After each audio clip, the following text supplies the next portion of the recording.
എല്ലാവർക്കും ഇന്ത്യൻ ജേണിയുടെ പുതിയ എപ്പിസോഡിലേക്ക് സ്വാഗതം. Ilahia college presents an Indian journey a visual traveller powered by Madonna textiles. Bharat Darshan. Indian റെയിൽവേയുടെ ഈ യാത്രയെക്കുറിച്ച് അറിയുന്നവർ വളരെ ചുരുക്കം മാത്രം. എന്താണ് ഭാരത് ദർശൻ യാത്ര?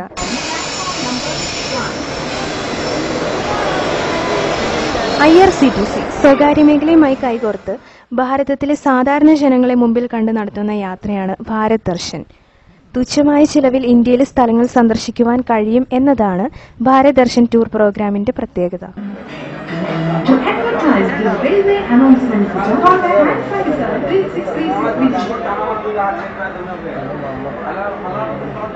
ഞാനിപ്പോൾ നിൽക്കുന്നത് എറണാകുളം നോർത്ത് റെയിൽവേ സ്റ്റേഷന്റെ മുൻപിലാണ്. ഇവിടെ കൃത്യം 3 മണിയോടെ ട്രെയിൻ എത്തിച്ചേരുമെന്നാണ് അധികൃതർ അറിയിച്ചിരിക്കുന്നത്.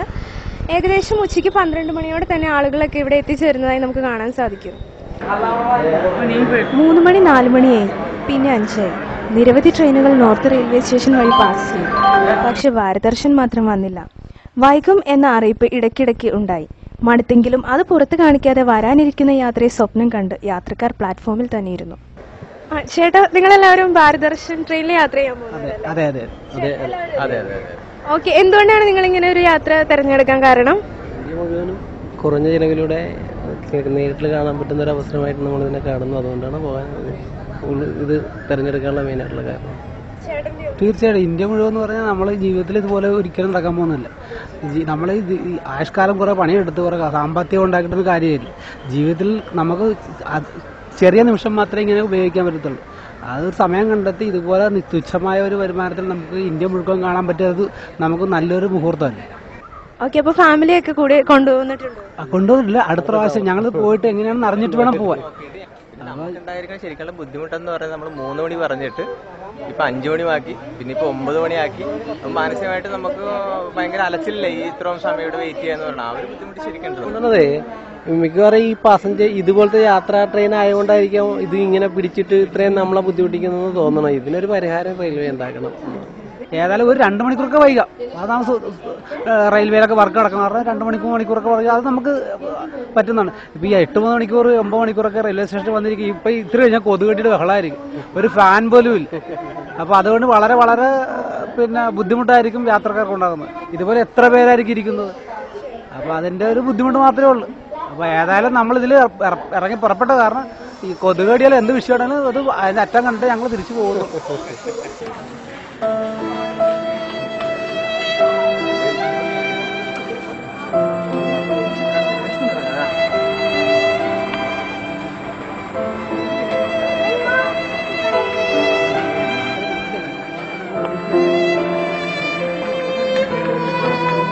പിന്നെ ഞങ്ങൾ അവിടുത്തെ കാഴ്ചകളൊക്കെ കണ്ടിരുന്നു. ഒരുപാട് നേരം ഇരുന്നെങ്കിലും അതൊരു മടുപ്പായിട്ട് തോന്നിയില്ല. ട്രെയിൻ പാസ് ചെയ്യുന്നതും പ്ലാറ്റ്ഫോമിലെ ആളുകളും എല്ലാം ജീവിതത്തിൽ ഒരു പുതിയ അനുഭവം തന്നെ.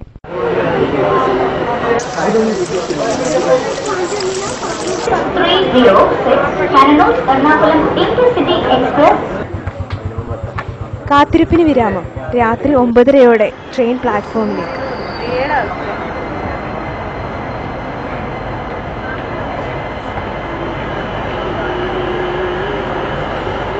അങ്ങനെ ഏറെ നേരത്തെ കാത്തിരിപ്പിന് ശേഷം ട്രെയിൻ ഇതാ എറണാകുളം നോർത്ത് സ്റ്റേഷനിൽ എത്തിച്ചേർന്നിരിക്കുന്നു. ഡിസംബർ ജനുവരി ആ ടൈമാണ്.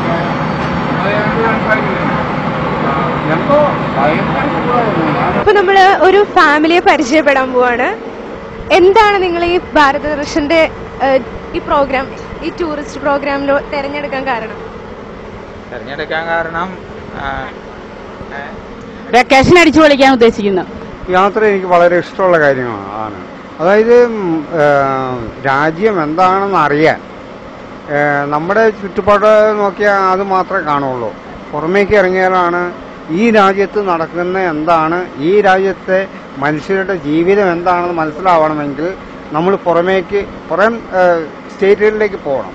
ദാരിദ്ര്യവും കഷ്ടപ്പാടും ഇതൊക്കെ കാണണമെങ്കിൽ നമ്മൾ പുറമേക്ക് പോയാലേ പറ്റുള്ളൂ. നമ്മുടെ നാട്ടിലത് നടക്കില്ല.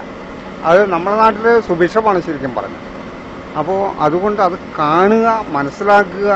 എന്താണ് നമ്മുടെ രാജ്യം, സുഭിക്ഷമാണെന്ന് അല്ലെങ്കിൽ ദൈവത്തിൻ്റെ നാടാണെന്നൊക്കെ പറഞ്ഞ് അതുകൊണ്ടൊന്നും ഒരു കാര്യമില്ല. കഷ്ടപ്പാടും ദാരിദ്ര്യവും ഈ ബോംബെ ചേരിയൊക്കെ ഞാൻ കണ്ടിട്ടുണ്ട്. അപ്പോൾ അത് വളരെ ഇന്ത്യക്ക് തന്നെ നാണക്കേടാണ് ശരിക്കും പറഞ്ഞു.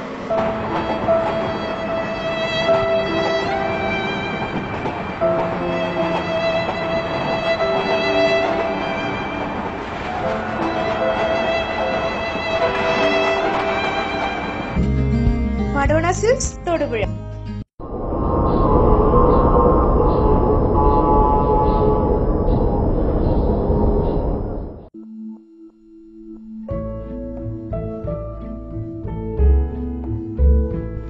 മംഗലാപുരം റെയിൽവേ സ്റ്റേഷനിൽ രാവിലെ ട്രെയിൻ അല്പസമയം പിടിച്ചിട്ടു. രാത്രി ട്രെയിനിൽ കയറിയതിൽ പിന്നെ ഇപ്പോഴാണ് പുറത്തേക്ക് ഇറങ്ങാൻ പറ്റിയത്.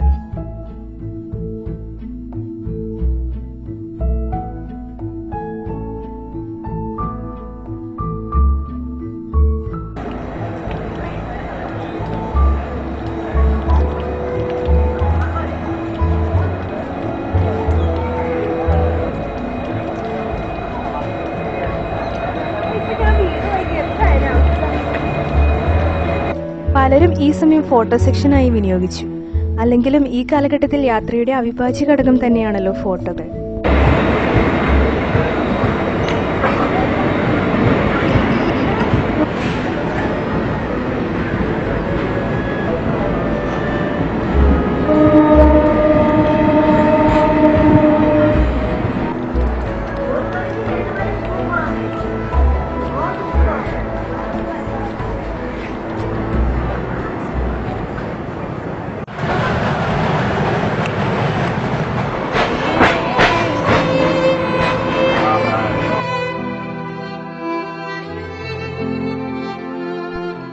ഭാരത് ദർശൻ യാത്ര തുടർന്നു. പുഴയും മേടുമെല്ലാം കടന്ന് ആദ്യ ലക്ഷ്യമായ ഗോവയിലേക്ക്.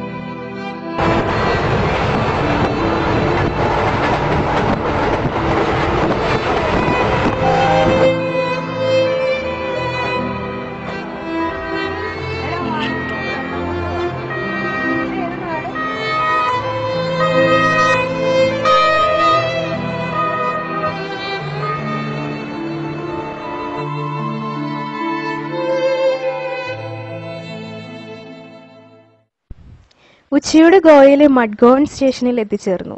ഷെഡ്യൂൾഡ് ടൈമിൽ നിന്നും 6 മണിക്കൂർ ലേറ്റ്. ഗൈഡിന്റെ നിർദ്ദേശത്തിനായി എല്ലാവരും വെയിറ്റിംഗ്.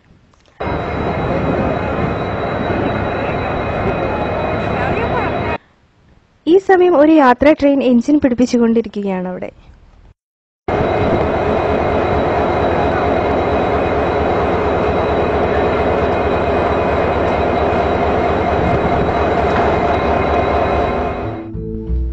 സ്റ്റേഷന് വെളിയിൽ യാത്രക്കാരെയും കാത്ത് 1 മുതൽ 15 വരെ നമ്പർ എഴുതിയ ബസ്സുകൾ ഉണ്ടായിരുന്നു.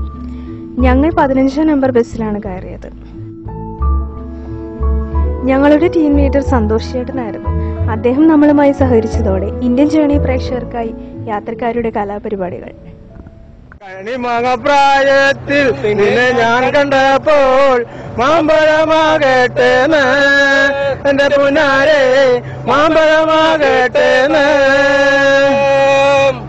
ഇനി വരും ഒരു തലമുറയ്ക്ക് ഇവിടെ വാസം സാധ്യമോ?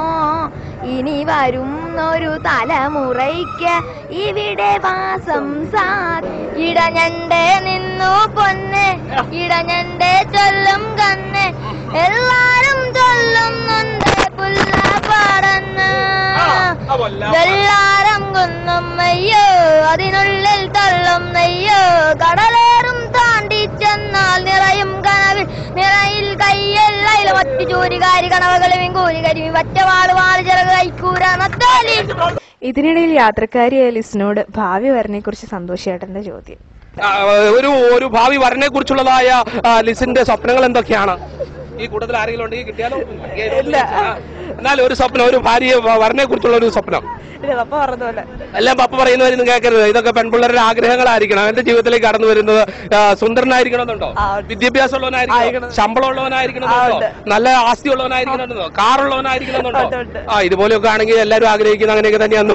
കസ്തൂരിമാൻ മിഴി മലർശരമെയ്തു, കൽഹാര പുഷ്പങ്ങൾ പൂമഴ പെയ്തു, സ്വപ്നങ്ങൾ ഉണരും ഉന്മാദലഹരിയിൽ സ്വപ്നങ്ങളുണരും ഉന്മാദലഹരിയിൽ സ്വർഗീയ സ്വരമാധുരി ആ ഗന്ധർവ സ്വരമാധുരി കസ്തൂരിമാൻമിഴി മലർശരമെയ്തു കൽഹാര പുഷ്പങ്ങൾ പൂമഴ പെയ്തു.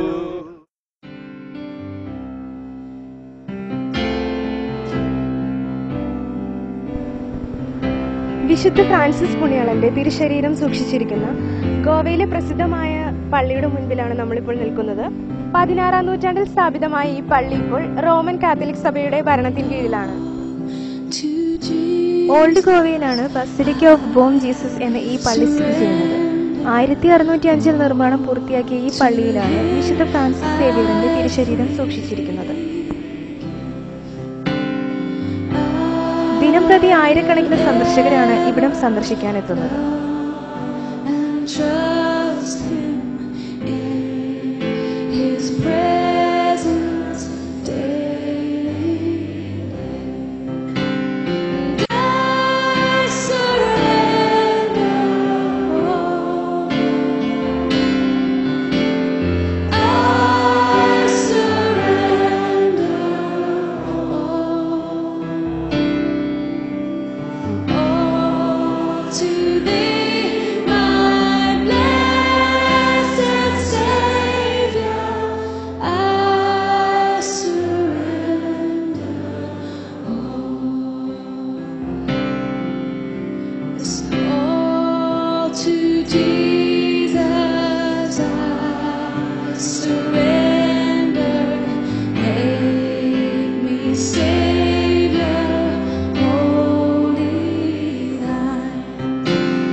നോർത്ത് ഗോവയിൽ സ്ഥിതി ചെയ്യുന്ന കലാങ്കുട്ട് ബീച്ചിലേക്കാണ് നമ്മുടെ യാത്ര.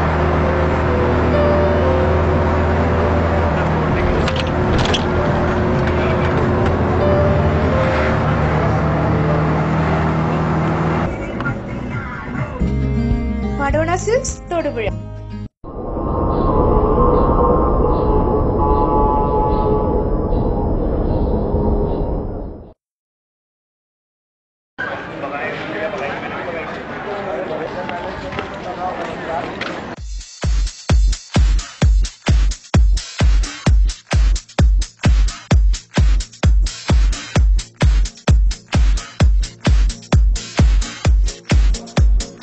വിദേശീയരും തദ്ദേശീയരുമായി നിരവധി സന്ദർശകരുടെ ഇഷ്ടകേന്ദ്രമാണിത്.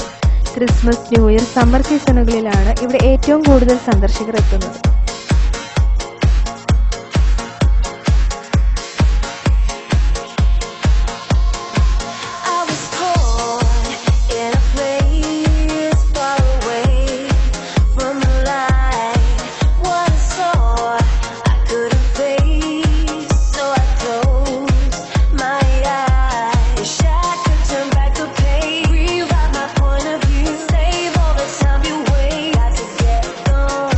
Don't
My name is Bernhard.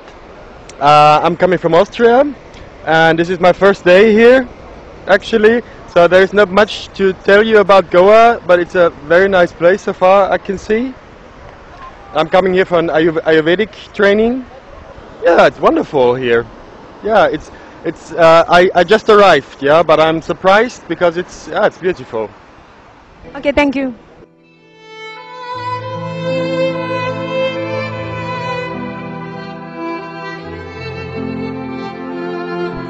ഇതൊക്കെ പറയുമ്പോഴും ലഹരി എന്നും ഗോവയുടെ ശാപം തന്നെയാണ്.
കഴിഞ്ഞ ആഴ്ചയിലെ കേരള സെഗ്മെന്റിൽ ഞങ്ങൾ അവതരിപ്പിച്ചത് രാത്രികാലമായാൽ കേരളത്തിലെ പൊതുനിരത്തിൽ സ്ത്രീക്ക് അനുഭവിക്കേണ്ടി വരുന്ന പ്രശ്നങ്ങളാണ്.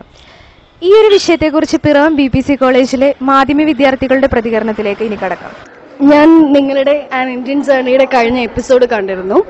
അതിൻ്റെ ആ ലാസ്റ്റ് കാണിച്ച ആ സെഗ്മെന്റ് അതെനിക്ക് കേരളത്തിൽ ആ ഒരു മുഖം മാത്രമേ ഉള്ളൂ. നിങ്ങൾ എന്തുകൊണ്ടാണ് രാത്രിയിലെ ആ ഒരു പർട്ടിക്കുലർ ആയിട്ടുള്ള ആ സീനെ മാത്രം നിങ്ങൾ എടുത്തു കാണിച്ചതെന്ന് എനിക്ക് മനസ്സിലായില്ല. കാരണം കേരളത്തിന് കാണിക്കാൻ പറ്റുന്ന പകലിൻ്റെതായ കുറേ ഭംഗികളുണ്ടായിരുന്നു, രാത്രിയുടേതായ കുറേ ഭംഗികളുണ്ടായിരുന്നു. പക്ഷേ ഒരു കാര്യം വ്യക്തമാണ്, മറ്റ് സംസ്ഥാനങ്ങളെ അപേക്ഷിച്ച് കേരളത്തിലെ സ്ത്രീകൾക്ക് അത് കുഞ്ഞായിക്കോട്ടെ, വലുതായിക്കോട്ടെ, ഭാര്യ ആയിക്കോട്ടെ, അമ്മയായിക്കോട്ടെ, പുറത്തിറക്കി നടക്കാൻ ഒരാണിന്റെ പിൻബലം ഉണ്ടെങ്കിൽ കൂടിയും അവളത്ര സേഫ് അല്ല. പക്ഷേ ഒരു പെൺകുട്ടി ഒരു സ്ഥലത്ത് നിൽക്കുമ്പോൾ അപ്പൻ്റെ പ്രായമുള്ള അല്ലെങ്കിൽ ചേട്ടൻ്റെ പ്രായമുള്ള ഒരു വ്യക്തി വന്നിട്ട് മോളെ നീ എങ്ങോട്ടാണ്, ഈ രാത്രിയിൽ നീ എന്താണ് ഇവിടെ തനിച്ച് നിൽക്കുന്നത് ചോദിക്കുന്നതിൽ ഒരു അപകടം ഉണ്ടെന്ന് എനിക്ക് തോന്നുന്നില്ല. കാരണം അത് നെഗറ്റീവായിട്ട് അവർ ചോദിക്കുന്നതായിരിക്കണം എന്നില്ല. ഒരുപക്ഷെ ഒരു ആൺതുണയില്ലാതെ വേറെ ആരും കൂടെ ഇല്ലാതെ നിൽക്കുന്ന ഒരു കുട്ടിയെ സഹായിക്കാൻ എന്ന മനോഭാവത്തിൽ ചോദിക്കുന്നതുമായിക്കൂടെ. നിമ്മി എൻ്റെ സുഹൃത്താണ്. നിമ്മി ഉന്നയിച്ചതും വളരെ ആധികാരികവും പ്രസക്തമായ ഒരു ചോദ്യം തന്നെയാണ്. അത് ഷൂട്ട് ചെയ്യാൻ നേരത്തെ ഞങ്ങൾക്ക് ഒരുപാട് പരിമിതികളുണ്ടായിരുന്നു. അന്നേരം തന്നെ നമ്മുടെ അവതാരക ആലിയോട് ആ ചേട്ടന്മാർ പറഞ്ഞതിൻ്റെ ഒരു ഓഡിയോ നമുക്ക് കിട്ടിയില്ല. കാര്യം നമ്മൾ ഒരുപാട് പരിമിതികളിൽ നിന്നാണ് ഈ പ്രോഗ്രാം ചെയ്യുന്നത്. ഞങ്ങളുടെ കയ്യിൽ ഒരു ക്യാമ് മാത്രമുള്ള അതിൻ്റെ ഒരു പരിമിതി ഉണ്ടായിരുന്നു. ആ ക്യാമ് ഇപ്പോൾ അവർ കാണാതെ വേണം ഷൂട്ട് ചെയ്യാൻ. ഇത് മൂവാറ്റുപുഴ വെച്ചാണ് ഷൂട്ട് ചെയ്തത്. അപ്പം ഒരുപാട് ഡിസ്റ്റൻസ് ഉണ്ടായിരുന്നു. അപ്പം ഞാനൊരു കെട്ടിടത്തിൻ്റെ മുകളിൽ കയറിയെന്നാണ്, ഞാൻ തന്നെയാണ് ക്യാമ് ചെയ്ത്.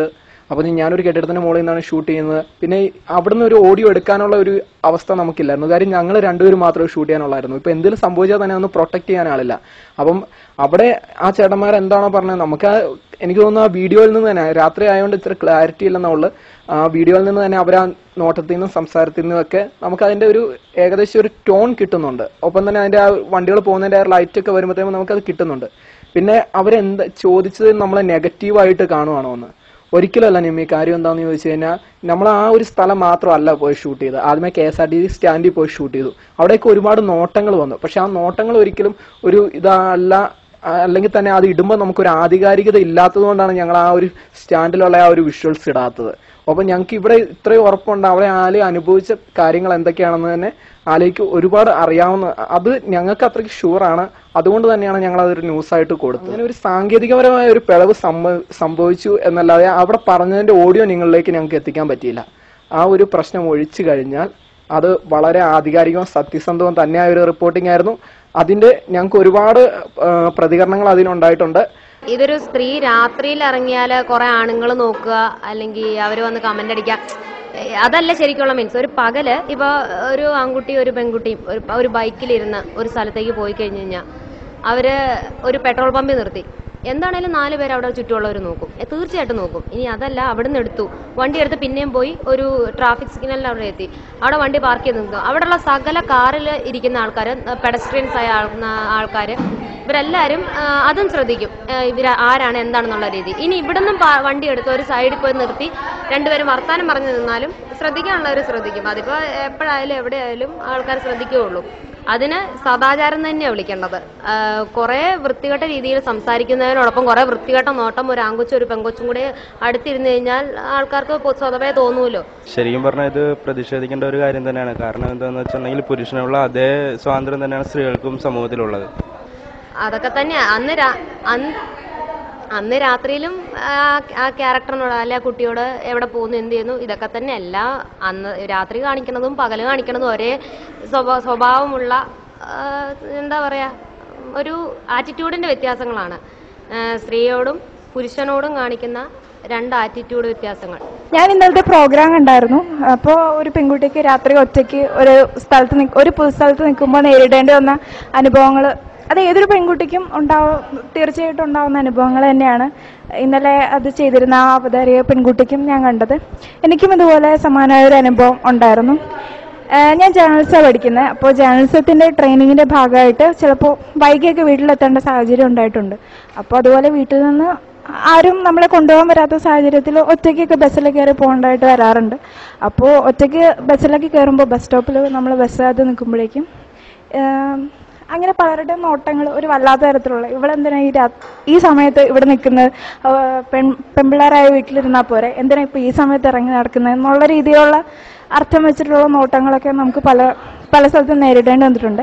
എന്നാലും ഈ നാട്ടിലെ ആണുങ്ങളൊക്കെ അങ്ങനത്തെ ഒരു അർത്ഥത്തിൽ നോക്കുന്നവരാന്ന് പറയാൻ പറ്റില്ല. കാരണം എന്താണെന്ന് വെച്ചാൽ ഞാൻ ഇതുപോലെ ഒരു സ്ഥലത്ത് ഇങ്ങനെ ഒറ്റപ്പെട്ട് നിന്നപ്പോഴേക്കും എന്നെ സഹായിക്കാൻ വന്ന കുറേ ആൾക്കാർ, ഇപ്പോൾ ഞാൻ പ്രൈവറ്റ് ബസ് സ്റ്റാൻഡിൽ നിന്നപ്പോഴേക്കും ബസ് ഓടിക്കുന്ന ചേട്ടന്മാരൊക്കെ ബസ് വരുന്നവരെ കാത്തു നിൽക്കുക, ഒരു സഹോദരിയെ പോലെ പ്രൊട്ടക്ട് ചെയ്ത അനുഭവങ്ങൾ എനിക്ക് ഉണ്ടായിട്ടുണ്ട്. ഇവരുടെ ഈ പ്രതികരണങ്ങളിൽ നിന്നെല്ലാം സ്ത്രീ അനുഭവിക്കുന്ന പ്രശ്നങ്ങൾ വ്യക്തമാണ്. ഇത് പക്ഷെ പുരുഷ സമൂഹത്തിനുള്ള ഒരു അടച്ചാക്ഷേപിക്കലൊന്നുമല്ല, മറിച്ച് ഞങ്ങളുടെ കൊച്ചു പരാതിയും പരിഭവവും മാത്രം. പക്ഷേ ഈ പരാതിയും പരിഭവവും മാറ്റേണ്ടത് നിങ്ങളുടെ കടമയാണ്. ഇനി അടുത്ത ആഴ്ച.